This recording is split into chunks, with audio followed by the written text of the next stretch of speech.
इसीलिए बार बार कह रहा हूं, हम कुछ भी करेंगे, कुछ भी।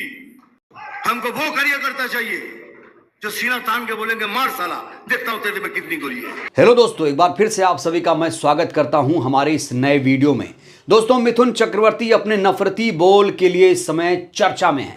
देश भर में सिर्फ और सिर्फ मिथुन के बयानों की निंदा की जा रही है।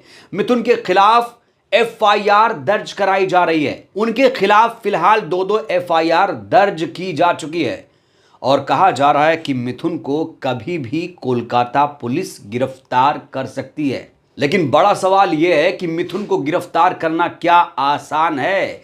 क्या कोलकाता पुलिस के हाथ मिथुन के गिरेमा तक पहुंच पाएंगे? यह अपने आप में बहुत बड़ा सवाल है, क्योंकि गृह मंत्री के मंच से मिथुन चक्रवर्ती ने बयान दिया था और वो जो बयान दिया था गृह मंत्री की सहमति के बाद दिया था। मौन सहमति थी गृह मंत्री की, क्योंकि जब मिथुन चक्रवर्ती ने नफरत भरी बयानबाजी की थी उस समय गृह मंत्री अमित शाह मंच पर मौजूद थे।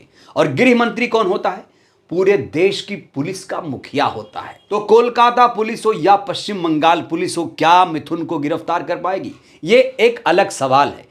इस बीच अब मिथुन चक्रवर्ती से कहा जा रहा है कि मिथुन चक्रवर्ती माफी मांग लो। माफी के सवाल पर, मुसलमानों से माफी के सवाल पर मिथुन चक्रवर्ती ने क्या कहा है वो मैं आपको दिखाने जा रहा हूं। मिथुन चक्रवर्ती पत्रकारों के सवाल का जवाब दे रहे थे। लोगों ने ये पूछा, ये जानने की कोशिश की कि मिथुन जी, आपने, एक बड़े स्टार हैं आप कैसे ये नादानी भरा नफरती बयान दे सकते हैं? तो मुसलमानों से माफी के सवाल पर मिथुन चक्रवर्ती क्या कह रहे हैं वो वीडियो मैं आपको दिखाना चाहता हूं। तो ये वीडियो देखिए। माफी के सवाल पर मिथुन चक्रवर्ती ने क्या कुछ कहा, ये वीडियो जरा देखिए। आप बताइए कि मैं किससे माफी मांगू और क्यों? ये मुझे पहले भैया बताइए, तो माफी मैं किससे मांगू? वो वीडियो तो जारी कर, मैं तो किसी को कुछ कहा नहीं, तो मैं माफी किससे मांगू? माफी मांगूंगा तो होगा ना कि आपसे मैंने कुछ कहा है तो मैं आपसे माफी मांगूंगा। मैं तो किसी से कुछ कहा नहीं। तो यहां पर आपने देखा, मिथुन चक्रवर्ती साफ तौर से कह रहे हैं किससे माफी मांगूं, क्यों माफी मांगूं। क्यों माफी मांगूं का मतलब यह है कि उन्होंने कोई भी जुर्म, कोई भी गुनाह नहीं किया है। उन्हें अपने बयान से कोई भी पछतावा उनको अपने बयान पे नहीं नजर आ रहा है।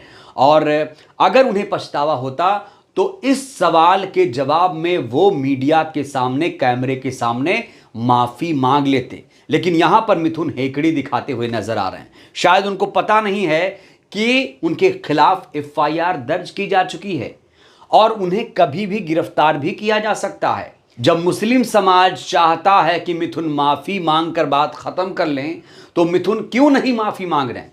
तो मिथुन जी यहां कह रहे हैं किससे माफी मांगें। तो मिथुन जी, आपको मैं बताना चाहता हूं, आप मुसलमानों से माफी मांग लीजिए, क्योंकि आपके बयान से कहीं ना कहीं नफरत टपक रही है और आपके बयान से एक समाज में कहीं ना कहीं वैमनस्यता फैली है। लोग आपके बयान को सुनकर बहुत नाराज हैं, दुखी हैं। वो समझ नहीं पा रहे हैं कि एक बड़ा स्टार इस तरह की बयानबाजी कर रहा है। तो आप कह दीजिए कि भाई, मुसलमान भाइयों को अगर ठेस पहुंची हमारे बयान से तो मैं माफी मांगता हूं मुसलमानों से। और क्यों मांगता हूं? क्योंकि मैंने काट दूंगा, जमीन में गाड़ दूंगा, एक फल तोड़ोगे चार फल तोड़ूंगा। आपने ये कहा था कि नहीं कहा था? तो किसे कहा था? एक विशेष समुदाय को आपने टारगेट किया था, तो उसी से माफी मांग लीजिए। ये दो सवाल जो आप पूछ रहे हैं मिथुन जी कि किससे माफी मांगू, क्यों माफी मांगू, उसका मैं आपको जवाब दे रहा हूं। आप अपने बयान की वजह से माफी मांगिए और आपने जो मुसलमानों को कहीं ना कहीं आहत किया है, उनकी भावनाओं को, उनसे माफी मांग लीजिए। और माफी मांगने वाला कोई छोटा नहीं हो जाता है। माफी मांगने से आप छोटे नहीं हो जाएंगे, आप और भी बड़े हो जाएंगे। और आपने ये खुद कबूल किया मिथुन जी कि आपसे ये बयान दिलवाया गया है। जी हां दोस्तों, बिल्कुल सही सुन रहे हैं। मिथुन जी ने इसी इंटरव्यू में कहा कि मुझे जो आदेश मिलते हैं मैं उसमें इन्वॉल्व हो जाता हूं, मैं उसे अच्छे से करने की कोशिश करता हूं। महाराष्ट्र चुनाव, पश्चिम बंगाल चुनाव और झारखंड चुनाव में मिथुन चक्रवर्ती को भारतीय जनता पार्टी ने दोस्तों एक्टिव कर दिया है।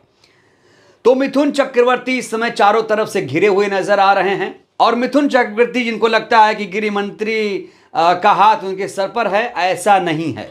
ममता बनर्जी एक सख्त मुख्यमंत्री हैं, वो भी एक्शन ले सकती हैं और ममता बनर्जी खास तौर से उनके बयान से बेहद ज्यादा नाराज हैं। ममता बनर्जी का एक बयान भी सामने आया जिसमें वो कहती हुई नजर आ रही हैं कि जब ये मिथुन का बयान सामने आया 27 अक्टूबर को, तब हमने इंतजार किया कि गृह मंत्री कुछ कराएंगे, लेकिन गृह मंत्री की तरफ से ऐसी कोई कोशिश शुरू नहीं की गई। जबकि ये जो बयानबाजी हुई है इसमें गृह मंत्री को भी एक्शन लेना चाहिए था और इलेक्शन कमीशन को भी एक्शन लेना चाहिए था। इलेक्शन कमीशन को मिथुन के खिलाफ सख्त कार्रवाई करनी चाहिए थी, क्योंकि मिथुन का जो बयान है असंवैधानिक है, अलोकतांत्रिक है, इसलिए उनके खिलाफ कार्रवाई करनी चाहिए थी। और ऐसे नेताओं को मैं तो कहता हूं कि बैन कर देना चाहिए। राजनीति में ऐसे नेताओं की एंट्री बैन कर देनी चाहिए। अब मैं आपको दिखाता हूं कि मिथुन चक्रवर्ती ने किस तरीके से बयान दिया था, जिसके बाद खासतौर से मुस्लिम समाज नाराज है और मुस्लिम समाज ये कह रहा है कि मिथुन ने ये जो बयान दिया उन्हें माफी मांग लेनी चाहिए। उनका ये बयान आप सुनिए, ये बयान अपने आप में जहरीला बयान माना जा रहा है, नफरती बयान माना जा रहा है। जरा उनके 27 अक्टूबर वाले इस बयान को सुनिए, आप खुद अंदाजा लगा लेंगे कि मिथुन को माफी मांगनी चाहिए या नहीं मांगनी चाहिए। देखिए ये वीडियो दोस्तों। तुमको तुम्हारी जमीन के अंदर तुमको फेंकेंगे उधर।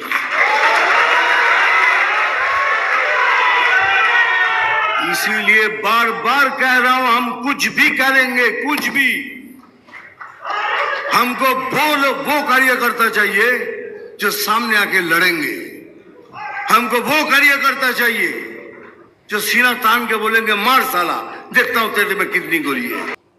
तो सुना आपने दोस्तों, मिथुन चक्रवर्ती कह रहे हैं कि सत्ता के लिए हम कुछ भी कर सकते हैं और हमें ऐसे कार्यकर्ता चाहिए जो गोली खा सकें। इसका मतलब क्या हुआ? हिंसा फैलाने की कोशिश है, नफरत फैलाने की कोशिश है, हिंदू मुसलमान करने की कोशिश है, हिंदू मुसलमान के भाईचारे को खत्म करने की कोशिश है, हिंदू मुस्लिम में बंटवारा करने की कोशिश है।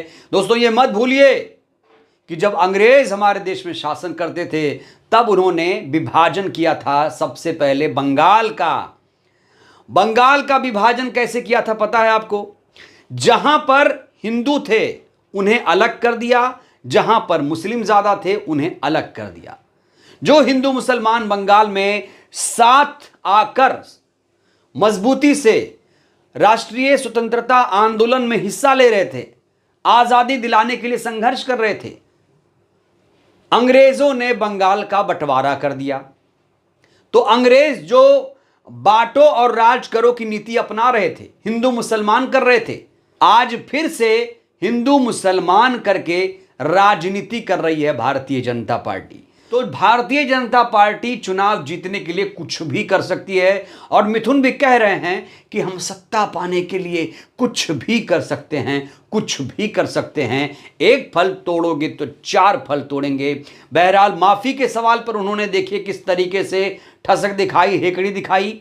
लेकिन अब देखना होगा कि मिथुन की गिरफ्तारी कैसे होती है, कब होती है, क्योंकि माफी तो नहीं मांग रहे हैं, जबकि माफी मांग लेनी चाहिए। माफी मांगने से ये छोटे नहीं हो जाते, इन्हें मांग लेनी चाहिए, लेकिन इन्होंने माफी नहीं मांगी। हम भी देखते हैं माफी मांगते हैं या नहीं, गिरफ्तारी होते हैं नहीं। बहरहाल इस वीडियो में इतना ही। मिथुन चक्रवर्ती को क्या माफी मांग लेनी चाहिए, इस सवाल को लेकर आप लोग क्या सोचते हैं, कमेंट करिए। बहुत बहुत शुक्रिया।